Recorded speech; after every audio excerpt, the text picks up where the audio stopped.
Erkaklar diqqatiga tez hojatga chiqasizmi? Peshob tomchilaydimi? Pastki qorinda og'riq bormi? Erkaklik quvvati pasayganmi? Bu oddiy holat emas. Vaqtida chora ko'rilmasa, prostata muammolari jiddiy asoratlarga olib kelishi mumkin. Yechimi bor. Prostamix Turkiya texnologiyasi asosida ishlab chiqarilgan 18 xil tabiiy giyohli kuchli formula prostata muammolarini bartaraf qilishga 100% yordam beradi. Hoziroq 55 kodi bilan 503-2200 raqamiga qo'ng'iroq qiling va turkiyalik mutaxassisdan bepul maslahat oling. Faqat bugun birinchi marta murojaat qilganlarga 50% chegirma bor. Assalomu alaykum qadrdon muxlis. Siz bilan siz bilgan va kutgan kanal Turfa olam.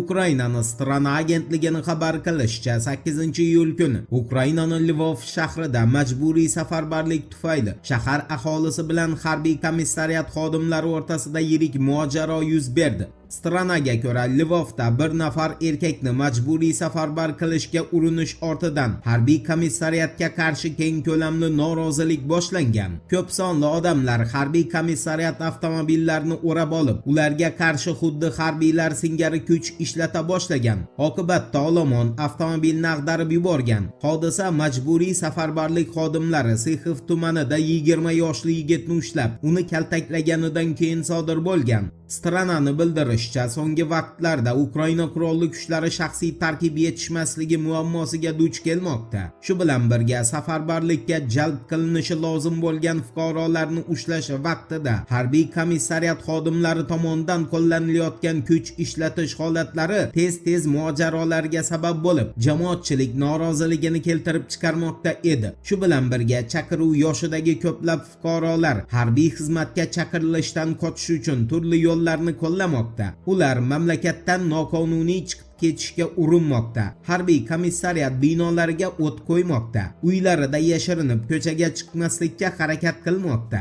Strananing xulosasiga ko'ra, safarbarlik uchun joriy qilingan hukumatning tizimi oxir-oqibat Lvovda ichki urush boshlanishiga olib keldi. Eslatib o'tamiz, Rossiya Mudofaa vazirligining axborotiga ko'ra, 8-iyul kuni Rossiya qurolli kuchlari Kiyevdagi harbiy sanoat majmuasi obyektlariga yer ustiga joylashtirilgan yuqori aniqlikdagi qurollar yordamida guruhli zarba berdi. Vazirlik ma'lumotiga ko'ra, zarba natijasida Samsung Ukraina kompaniyasining sanoat korxonasi nishonga olingan. Rossiya tomoni ta'kidlashicha, ushbu korxonada Flamingo qanotli raketalari uchun butlovchi qismlar ishlab chiqarilgan va saqlangan. Shuningdek, Rossiya Mudofaa vazirligiga ko'ra, Kiyevda uzoq va o'rta masofaga uchuvchi dronlar yig'iladigan sex ham nishonga olingan. Ukraina qurolli kuchlari bir sutka ichida 1450 nafar harbiy xizmatchisini va 903 ta dronini yo'qotgan. Ukraina Moliya vazirligi rasmiy saytidagi axborotga ko'ra esa,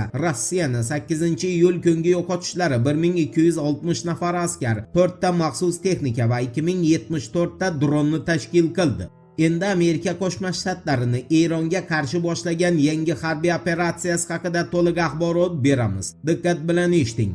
Anadolu agentligining xabariga ko'ra, Donald Trump 8-iyul kuni Ankarada NATO sammiti doirasida muxbirlar bilan o'tkazilgan matbuot anjumanida rasman Eron bilan tinchlik muzokaralarini davom ettirmasligini bildirib, Eronga qarshi yangi harbiy operatsiya boshlanganini e'lon qilgan. Donald Trumpning aytishicha, Eronning yangi rahbariyat ham oldingilari kabi yo'q bo'lib ketadi. Ya'ni Qo'shma Shtatlar zarbalari orqali Tehrondagi yangi hukumat ham yo'q qilinadi. Shuningdek, Trumpga ko'ra neft narxi hozir biroz ko'tarilishi mumkin, ammo buning barchasi juda tez yakunlanadi. Tasnim agentligining Eron armiyasi bayonotiga tayanib xabar berishicha, 8-iyul kuni Amerika Qo'shma Shtatlarining mamlakat janubiy hududlariga bergan zarbalari oqibatida Eron armiyasining 8 nafar ofitseri halok bo'lgan. Tasnimni ma'lum qilishicha, Amerika Qo'shma Shtatlarining Eronning Chobahor porti hududiga bergan zarbasi oqibatida raketa parchalari shahar shifoxonasiga kelib tushgan. Shuningdek, ABC News ma'lumotiga ko'ra, Amerika Qo'shma Shtatlari havo kuchlari so'nggi keng ko'lamli hujum doirasida Eron hududi bo'ylab jami 200 ta zarba bergan. Al-Mayadin telekanalining xabar berishiga ko'ra esa, Eron hujumga javoban Bahraynda joylashgan Qo'shma Shtatlarning harbiy bazalariga zarba bermoqda va Bahraynda portlash ovozlari eshitilmoqda. Shuningdek, havo hujumi xavfi haqida ogohlantiruvchi sirenalar yangramoqda. Axios agentligining xabar berishicha, Amerika Qo'shma Shtatlari Eronga qarshi zarbalar ko'lamini kengaytirib, radar tizimlari hamda havo hujumidan mudofaa vositalariga ham hujum qilgan. Shu bilan birga Fors ko'rfazida joylashgan Jask shahri va Abu Muso oroliga ham hujum uyushtirilgan. Eronning Fars agentligining ma'lum qilishicha, 9-iyulga o'tar kechasi Eronning Bushehr atom elektrostansiyasi yaqinida portlashlar ovozi eshitilgan. Keyin aniqlik kiritilishicha, Qo'shma Shtatlar Bushehr atom elektrostansiyasiga yaqin hududga zarba bera boshlagan. Voqealar va juni birgalikda kuzatamiz. Turfa bilan qoling. Siz kutgan kerakli ma'lumotlar hali oldinda.